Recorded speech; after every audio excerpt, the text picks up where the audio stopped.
Chapter 2. About halfway between West Egg and New York, the motor road hastily joins the railroad and runs beside it for a quarter of a mile, so as to shrink away from a certain desolate area of land. This is the Valley of Ashes, a fantastic farm where ashes grow like wheat into ridges and hills and grotesque gardens, where ashes take the forms of houses and chimneys and rising smoke, and finally, with a transcendent effort, of men, who move dimly and already crumbling through the powdery air. Occasionally, a line of gray cars crawls along an invisible track, gives out a ghastly creak, and comes to rest, and immediately the ash-gray men swarm up with leaden spades and stir up an impenetrable cloud, which screens their obscure operations from your sight. But above the gray land and the spasms of bleak dust which drift endlessly over it, you perceive after a moment the eyes of Dr. T.J. Eckelberg. The eyes of Dr. T.J. Eckelberg are blue and gigantic. Their retinas are 1 yard high. They look out of no face, but instead from a pair of enormous yellow spectacles which pass over a non-existent nose. Evidently, some wild wag of an oculist set them there to fatten his practice in the borough of Queens, and then sank down himself into eternal blindness, or forgot them and moved away. But his eyes, dimmed a little by many paintless days under sun and rain, brood on over the solemn dumping ground. The Valley of Ashes is bounded on one side by a small foul river, and when the drawbridge is up to let barges through, the passengers on waiting trains can stare at the dismal scene for as long as half an hour. There is always a halt there of at least a minute, and it was because of this that I first met Tom Buchanan's mistress. The fact that he had one was insisted upon wherever he was known. His acquaintances resented the fact that he turned up in popular restaurants with her, and leaving her at a table, sauntered about, chatting with whomsoever he knew. Though I was curious to see her, I had no desire to meet her, but I did. I went up to New York with Tom on the train one afternoon, and when we stopped by the ash heaps, he jumped to his feet and, taking hold of my elbow, literally forced me from the car. "We're getting off," he insisted. "I want you to meet my girl." I think he'd tanked up a good deal at luncheon, and his determination to have my company bordered on violence. This supercilious assumption was that on Sunday afternoon I had nothing better to do. I followed him over a low, whitewashed railroad fence, and we walked back 100 yards along the road under Dr. Eckelberg's persistent stare. The only building in sight was a small block of yellow brick sitting on the edge of the wasteland, a sort of compact main street ministering to it, and contagious to absolutely nothing. One of the 3 shops it contained was for rent, and another was an all-night restaurant, approached by a trail of ashes. The third was a garage. Repairs, George B. Wilson, cars bought and sold, and I followed Tom inside. The interior was unpreposterous and bare. The only car visible was the dust-covered wreck of a Ford which crouched in a dim corner. It had occurred to me that this shadow of a garage must be a blind, and that sumptuous and romantic apartments were concealed overhead, when the proprietor himself appeared in the door of an office, wiping his hands on a piece of waste. He was a blond, spiritless man, anemic and faintly handsome. When he saw us, a damp gleam of hope sprang into his light blue eyes. "Hello, Wilson, old man," said Tom, slapping him jovially on the shoulder. "How's business?" "I can't complain," answered Wilson unconvincingly. "When are you going to sell me that car?" "Next week. I've got my man working on it now." "Works pretty slow, don't he?" "No, he doesn't," said Tom coldly. "And if you feel that way about it, maybe I'd better sell it to someone else after all." "I didn't mean that," explained Wilson quickly. "I just meant—" His voice faded off, and Tom glanced impatiently around the garage. Then I heard footsteps on a stairs, and in a moment the thickish figure of a woman blocked out the light from the office door.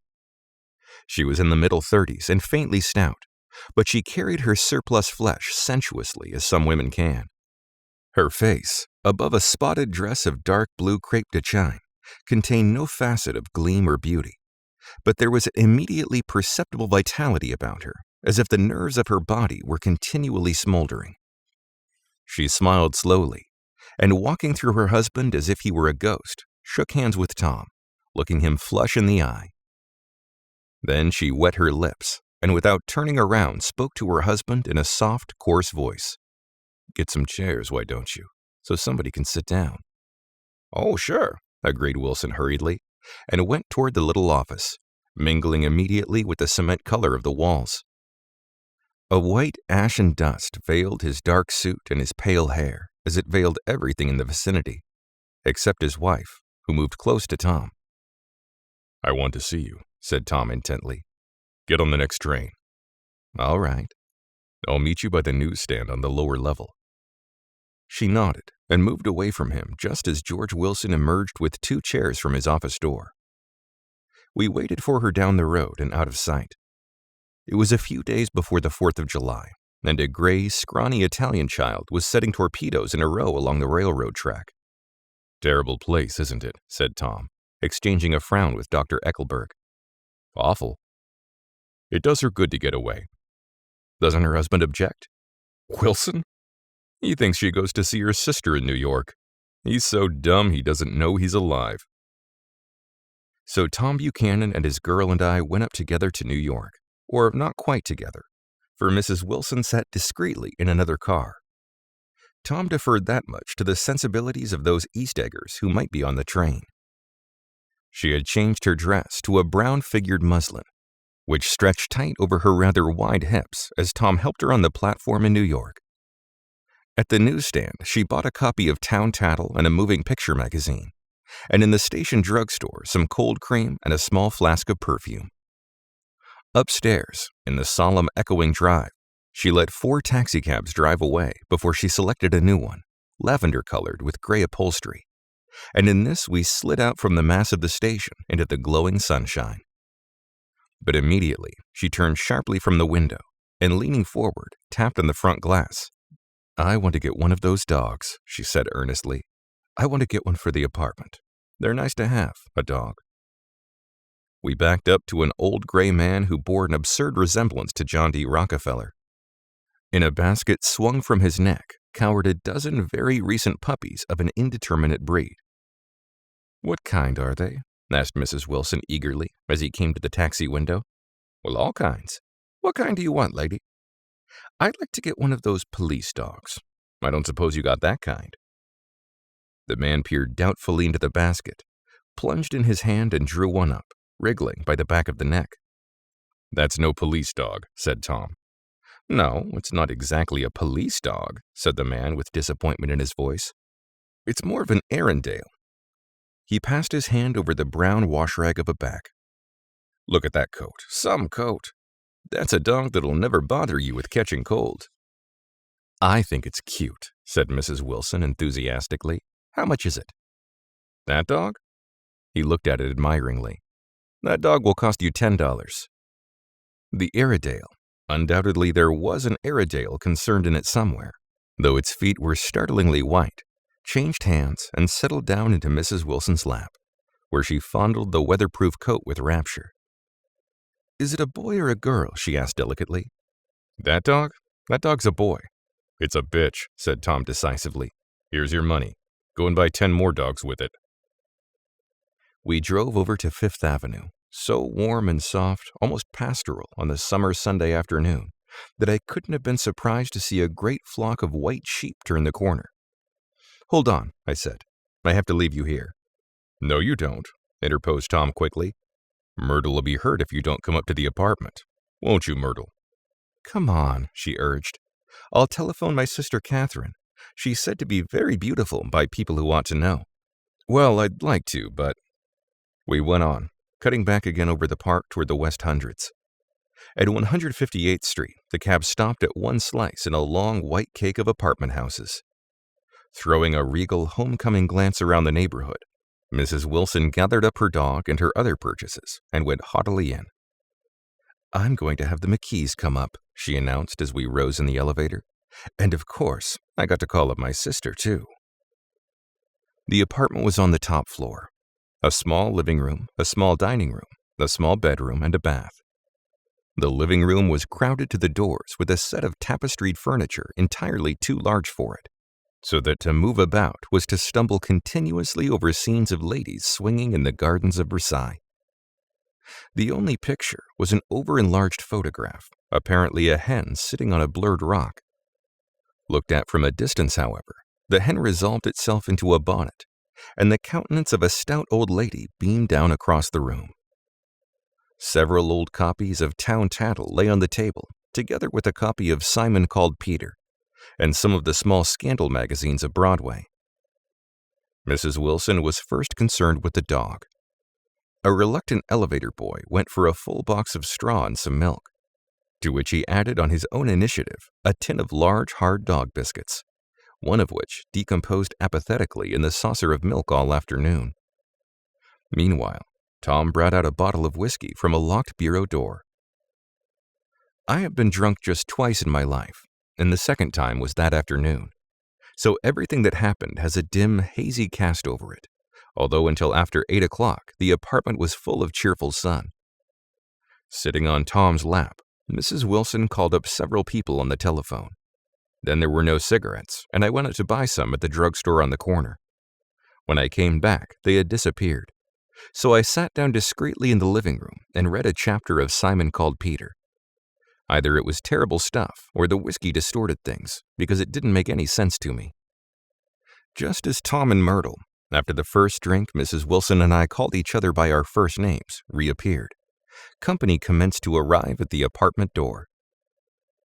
The sister, Catherine, was a slender, worldly girl of about 30, with a solid, sticky bob of red hair and a complexion powdered milky white. Her eyebrows had been plucked and then drawn on again at a more rakish angle, but the efforts of nature toward the restoration of the old alignment gave a blurred air to her face. When she moved about, there was an incessant clicking, as innumerable pottery bracelets jingled up and down upon her arms. She came in with such a proprietary haste and looked around so possessively at the furniture that I wondered if she lived there. But when I asked her, she laughed immoderately, repeated my question aloud, and told me she lived with a girlfriend at a hotel. Mr. McKee was a pale, feminine man from the flat below. He had just shaved, for there was a white spot of lather on his cheekbone, and he was most respectful in his greeting to everyone in the room.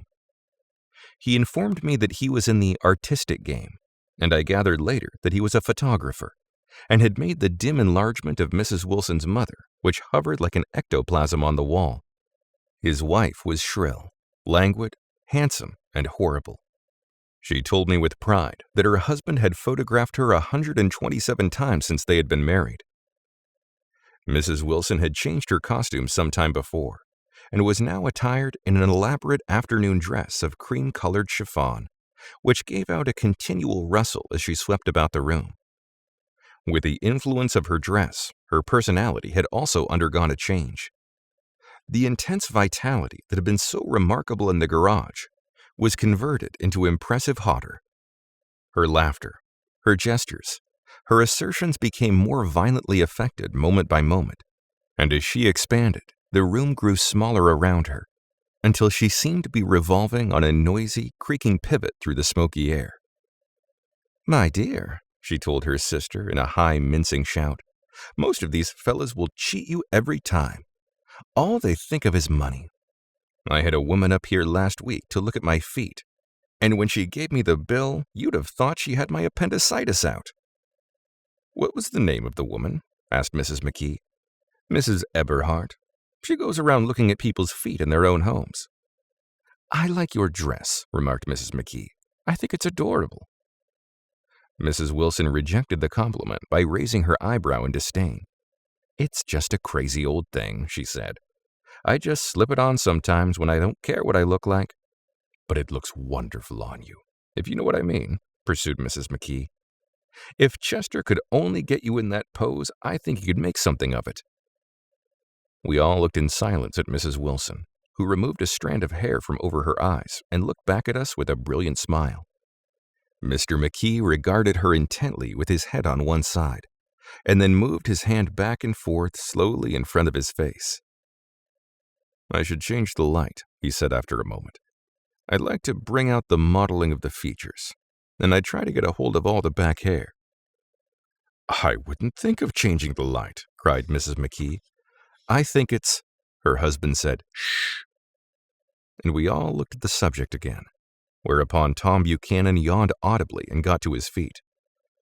"You McKees have something to drink," he said. "Get some more ice and mineral water, Myrtle, before everybody goes to sleep." "I told that boy about the ice." Myrtle raised her eyebrows in despair at the shiftlessness of the lower orders. "These people, you have to keep after them all the time." She looked at me and laughed pointlessly. Then she flounced over to the dog, kissed it with ecstasy, and swept into the kitchen, implying that a dozen chefs awaited her orders there. "I've done some nice things out on Long Island," asserted Mr. McKee. Tom looked at him blankly.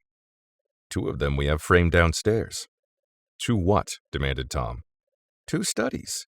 One of them I call Montauk Point, the gulls, and the other I call Montauk Point, the sea." The sister Catherine sat down beside me on the couch. "Do you live down on Long Island too?" she inquired. "I live at West Egg." "Really? I was down there at a party about a month ago, at a man named Gatsby's. Do you know him?" "I live next door to him." "Well, they say he's a nephew or a cousin of Kaiser Wilhelm's. That's where all his money comes from." "Really?" She nodded. "I'm scared of him. I'd hate to have him get anything on me." This absorbing information about my neighbor was interrupted by Mrs. McKee's pointing suddenly at Catherine. "Chester, I think you could do something with her," she broke out. But Mr. McKee only nodded in a bored way and turned his attention to Tom. "I'd like to do more work on Long Island, if I could get the entry. All I ask is that they should give me a start." "Ask Myrtle," said Tom, breaking into a short shout of laughter as Mrs. Wilson entered with the tray. "She'll give you a letter of introduction, won't you, Myrtle?" "Do what?" she asked, startled. "You'll give McKee a letter of introduction to your husband, so he can do some studies of him." His lips moved silently for a moment as he invented George B. Wilson at the gasoline pump or something like that. Catherine leaned close to me and whispered in my ear, "Neither of them can stand the person they're married to." "Can't they?" "Can't stand them." She looked at Myrtle and then at Tom. "What I say is, why go on living with them if they can't stand them? If I was them, I'd get a divorce and get married to each other right away." "Doesn't she like Wilson either?" The answer to this was unexpected. It came from Myrtle, who had overheard the question, and it was violent and obscene. "You see," cried Catherine triumphantly. She lowered her voice again. "It's really his wife that's keeping them apart. She's a Catholic, and they don't believe in divorce." Daisy was not a Catholic, and I was a little shocked at the elaborateness of the lie. Myrtle pulled her chair close to mine, and suddenly her warm breath poured over me the story of her first meeting with Tom. "It was on the 2 little seats facing each other that are always the last ones left on the train. I was going up to New York to see my sister and spend the night. He had on a dress suit and patent leather shoes, and I couldn't keep my eyes off him. But every time he looked at me, I had to pretend to be looking at the advertisement over his head. When we came to the station, he was next to me, and his white shirt front pressed against my arm, and so I told him I'd have to call a policeman, but he knew I lied. I was so excited that when I got into a taxi with him, I didn't hardly know I wasn't getting into a subway train. All I kept thinking about over and over was, 'You can't live forever. You can't live forever.'" She turned to Mrs. McKee, and the room rang full of her artificial laughter. "My dear," she cried, "I'm going to give you this dress as soon as I'm through with it. I've got to get another one tomorrow. I'm going to make a list of all the things I've got to get. A massage and a wave and a collar for the dog, and one of those cute little ashtrays where you touch a spring, and a wreath with a black silk bow for Mother's grave that'll last all summer. I got to write down a list so I won't forget all the things I got to do." It was 9 o'clock. Almost immediately afterward, I looked at my watch and found it was 10. Mr. McKee was asleep on a chair with his fists clenched in his lap, like a photograph of a man in action. Taking up my handkerchief, I wiped from his cheek the remains of the spot of dried lather that had worried me all the afternoon. The little dog was sitting on the table, looking with blind eyes through the smoke, from time to time groaning faintly. People disappeared, reappeared, made plans to go somewhere, and then lost each other, searched for each other, found each other a few feet away. Sometime toward midnight, Tom Buchanan and Mrs. Wilson stood face to face discussing in impassioned voices whether Mrs. Wilson had any right to mention Daisy's name. "Daisy, Daisy, Daisy," shouted Mrs. Wilson. "I'll say it whenever I want to. Daisy, Making a short, deft movement, Tom Buchanan broke her nose with his open hand.